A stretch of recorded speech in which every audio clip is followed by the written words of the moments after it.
Hello guys, welcome back to my channel. आज का topic बहुत इंटरेस्टिंग होने वाला है क्योंकि आज मैं आपको समझाने वाली हूँ कि अगर किसी पुरुष में या फिर अगर किसी महिलाओं में सेक्स हार्मोन की कमी है, यानी कि उनका शरीर में सेक्स हार्मोन का उत्पादन होता ही नहीं है और अगर होता है तो बहुत ही कम मात्रा में होता है, तो उन्हें कौन कौन सी दिक्कतों का सामना करना पड़ सकता है। अगर किसी पुरुष के अगर किसी महिलाओं के शरीर में सेक्स हार्मोन की कमी है तो कौन कौन से लक्षण उन्हें दिखाई देंगे, तो आज की वीडियो में हम ये डिस्कस करेंगे। तो मैं आपको बताना चाहती हूँ कि साइंस में ऐसे टर्म को हाइपोगोनेडिज्म कहते हैं, जिसके अनुसार कि पुरुष में या फिर महिलाओं में जो गोनेड्स होते हैं, जिनका काम होता है, जो ग्रंथियां होती हैं जिनका काम होता है सेक्स हार्मोन का उत्पादन करना, वो या तो बहुत ही कम मात्रा में सेक्स हार्मोन का उत्पादन करते हैं या तो फिर बिल्कुल ही उत्पादन नहीं करते हैं। तो ऐसा भी होता है, ऐसे भी लोग होते हैं जिनके शरीर में सेक्स हार्मोन का उत्पादन जीरो होता है और ऐसे भी लोग होते हैं जिनके शरीर में सेक्स हार्मोन का जो उत्पादन होता है बहुत ही कम होता है। तो कौन कौन सी दिक्कतों का सामना करना पड़ेगा। अब सेक्स हार्मोन होते कौन से हैं, तो सेक्स हार्मोन का जो पुरुषों में पाए जाते हैं, तो मुख्य रूप से जो पुरुषों का सेक्स हार्मोन से हम कहते हैं टेस्टोस्टेरोन, और जो महिलाओं का मुख्य रूप से सेक्स हार्मोन है वो है प्रोजेस्टेरोन और एस्ट्रोजन। ये दोनों महिलाओं के मुख्य सेक्स हार्मोन है। अब बात ये करते हैं कि आखिर इन हार्मोन्स को सेक्स हार्मोन कहते ही क्यों हैं। तो इन हार्मोन्स को सेक्स हार्मोन हम इसलिए कहते हैं क्योंकि हमारे रिप्रोडक्टिव हेल्थ से, हमारी फर्टिलिटी से, जो पुरुषों के जो स्टेमिना से, इन सब से उसका कनेक्शन होता है, जिस वजह से इस हार्मोन को हम सेक्स हार्मोन के नाम से जानते हैं। तो देखते हैं क्या लिखा हुआ है। तो सबसे पहले लिखा हुआ है कि सेक्स हार्मोन यौवन, प्रजनन, जन्म, स्तनपान, फर्टिलिटी को नियंत्रित करने के लिए जिम्मेदार हार्मोन का एक समूह है और इसी हार्मोन के समूह को हम सेक्स हार्मोन कहते हैं। अब देखो लिखा हुआ है कि महिलाओं में सेक्स हार्मोन कौन कौन से होते हैं, तो मुख्य सेक्स हार्मोन है एस्ट्रोजन और प्रोजेस्टेरोन, और पुरुषों में सेक्स हार्मोन कौन सा है, टेस्टोस्टेरोन। एक बात और बताना चाहती हूँ कि देखो जो टेस्टोस्टेरोन है ऐसा नहीं कि वो सिर्फ पुरुषों में ही पाया जाता है, टेस्टोस्टेरोन हार्मोन महिलाओं में भी पाया जाता है। बस अंतर क्या होता है, ये हार्मोन लिंग के आधार पर काम करता है। अगर कोई महिला है तो उसके शरीर में जो टेस्टोस्टेरोन की मात्रा होगी वो कम होगी, और अगर वहीं कोई वो पुरुष है तो उसके शरीर में जो टेस्टोस्टेरोन की मात्रा है वो ज्यादा होगी। तो टेस्टोस्टेरोन दोनों में पाया जाता है।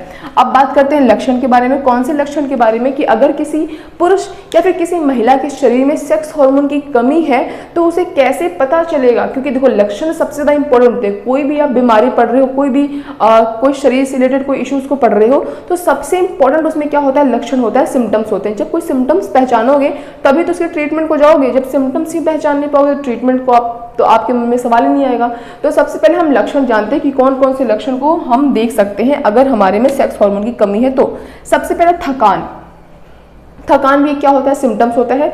जिन पुरुष में या फिर जिन महिलाओं में सेक्स हार्मोन की कमी होती है उनमें थकान बहुत ज़्यादा उनको फील होता है, और जो पुरुष होते हैं उनमें स्टेमिना की बहुत ज़्यादा कमी होती है, वो बहुत ही जल्दी थक जाते हैं। ये बहुत बड़ा लक्षण होता है किसका, सेक्स हार्मोन की कमी का। योनि का सूखापन यानी कि ड्राइनेस फील होती है वजाइना में। अब देखो ड्राइनेस वजाइना में फील हो रही है, आपको लगता है इससे कौन सी बड़ी दिक्कत है, तो बहुत ही नॉर्मल सी प्रॉब्लम है। नहीं, ड्राइनेस जब होता है वजाइना में तो वो बहुत ज़्यादा सीरियस प्रॉब्लम का कॉज बन जाता है, क्योंकि वो वजाइना में इचिंग का कॉज बनता है, बहुत खुजली होती है, रैशेस पड़ जाते हैं, इवन ब्लीडिंग हो जाती है, क्योंकि जो वॉल है वो कैसे हो गए, ड्राई हो गए, खुश्क हो गए। तो फिर पेनिट्रेशन में भी क्या आती है, प्रॉब्लम आती है। तो योनि का सूखापन बहुत ही बुरी चीज़ है और जो कि आपके लक्षण के रूप में आपको नजर आ सकता है। इरेक्टाइल डिसफंक्शन की प्रॉब्लम हो सकती है।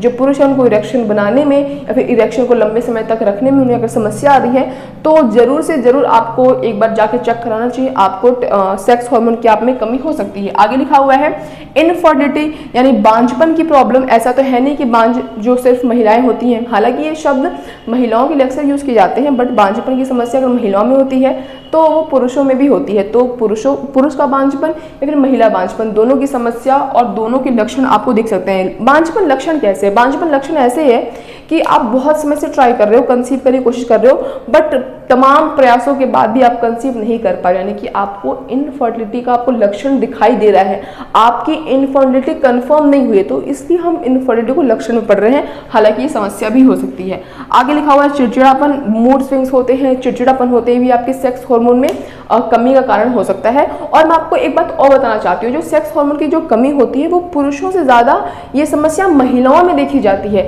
अब महिलाओं में सेक्स हार्मोन की कमी वाली समस्या क्यों देखी जाती है, क्योंकि जो महिलाओं का जो हार्मोन होता है ना वो फ्लक्चुएट होता रहता है, हमारे पीरियड्स पे वो डिपेंड करता है। तो तमाम हमारे बॉडी में चेंजेस होते हैं, जिसके कारण से सेक्स हार्मोन भी जो होते हैं हमारी बॉडी में वो फ्लक्चुएट करते हैं। इसीलिए जो चिड़चिड़ापन होता है, जो मूड स्विंग्स होता है, जो डिप्रेशन होता है, वो महिलाओं में ज़्यादा होता है एज कम्पेयर टू जो पुरुष होते हैं।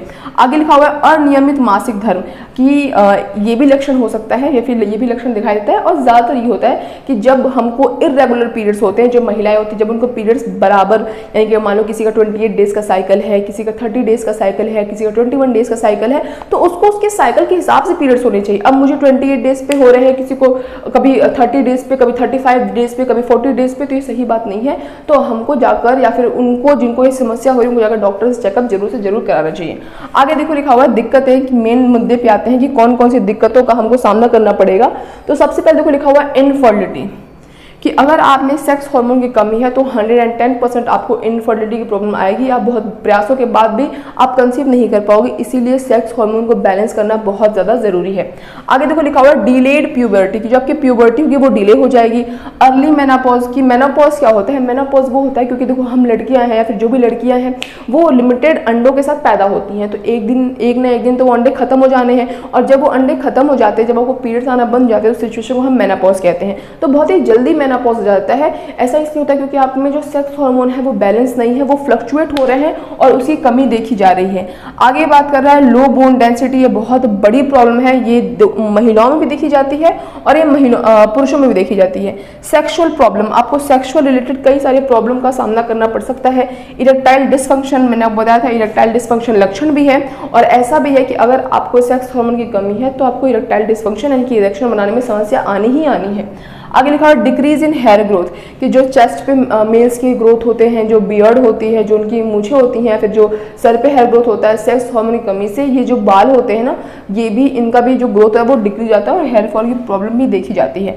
मसल्स मास उनका बहुत ही वीक होता है, जो मसल्स मास होते हैं वो बहुत ज़्यादा कमजोर हो जाते हैं सेक्स हार्मोन की कमी की वजह से।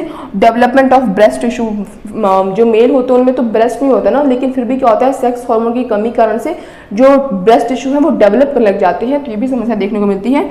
और जो बोन डेंसिटी है ये भी प्रॉब्लम क्रिएट करता है, लोगों को बिल्कुल भी सेक्सुअल डिजायर उनका लो हो जाता है। तो तमाम तरीकों की दिक्कतें होती हैं जो कि पुरुषों को और महिलाओं को दोनों को फेस करनी पड़ती है, इसीलिए आपके सेक्स हार्मोन का बैलेंस होना बहुत ही ज़्यादा ज़रूरी है। तो आज के इस वीडियो के लिए बस इतना ही, मिलेंगे नेक्स्ट वीडियो में किसी बहुत ही इंटरेस्टिंग और इन्फॉर्मेटिव टॉपिक के साथ। तब तक अगर आपको मेरी आज की वीडियो अच्छी लगी हो, इंटरेस्टिंग लगी हो, इन्फॉर्मेटिव लगी हो तो वीडियो को लाइक कर देना, और ऐसे और इंटरेस्टिंग और इन्फॉर्मेटिव टॉपिक्स के लिए मेरे चैनल सब्सक्राइब करना। That's all, bye guys.